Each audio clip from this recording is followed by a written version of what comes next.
Sejarah Sunan Bonang.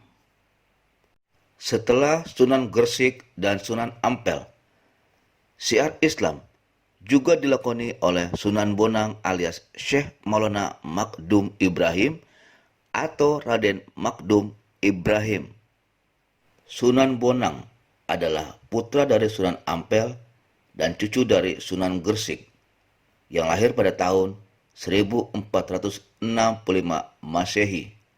Kalau Sunan Ampel terkenal dengan metode dakwah Moh Limo, maka Sunan Bonang terkenal dengan metode dakwah melalui karya sastra berupa suluk atau tembang tamsil.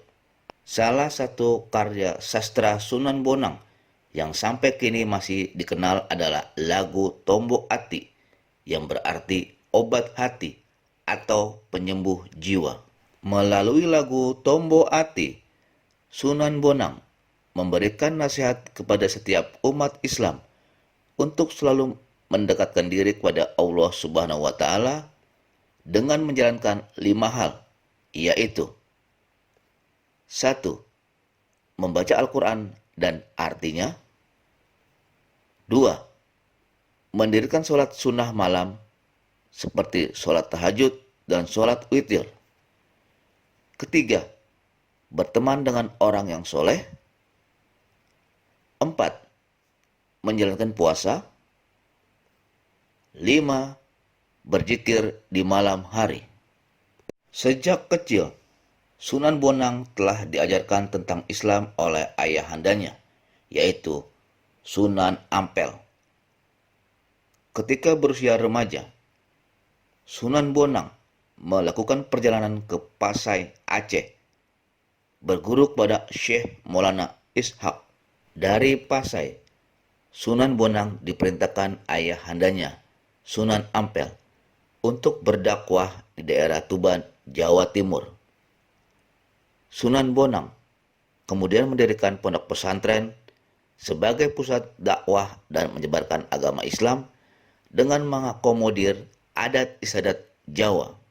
Sunan Bonang menjadikan budaya Jawa sebagai media penghantar bagi nilai-nilai Islam yang diajarkannya, sehingga internalisasi nilai-nilai Islam dapat tertanam tanpa harus mengubah kebiasaan dan tetap menjaga unsur budaya yang sudah ada sebelumnya, khususnya memanfaatkan kesenian rakyat berupa permainan gamelan bonang selain pertunjukan wayang. Gamelan bonang adalah salah satu piranti kesenian rakyat yang terbuat dari kuningan.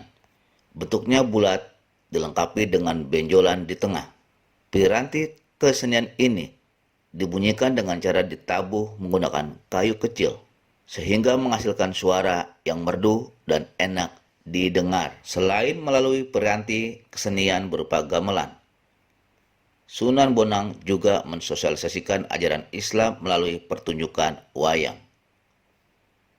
Melalui pertunjukan wayang itu, beliau menyematkan ajaran Islam dan zikrullah agar masyarakat selalu mengingat Allah dan kehidupan akhirat. Sunan Bonang juga turut berperan mengenalkan Islam kepada Raden Patah alias Raden Bagus Kasan, Sultan pertama Kerajaan Demak, Jawa Tengah. Raden Patah adalah putra dari Raja Majapahit, Prabu Brawijaya V. Selain itu, Raden Patah juga diyakini ikut membangun Masjid Agung Demak, bahkan ditunjuk menjadi imam pertama di masjid ini. Sunan Bonang belum sempat berkeluarga. Beliau wafat di daerah Lasem, Jawa Tengah pada tahun 1525 Masehi dan dimakamkan di Kabupaten Tuban, Pantai Utara, Jawa Timur.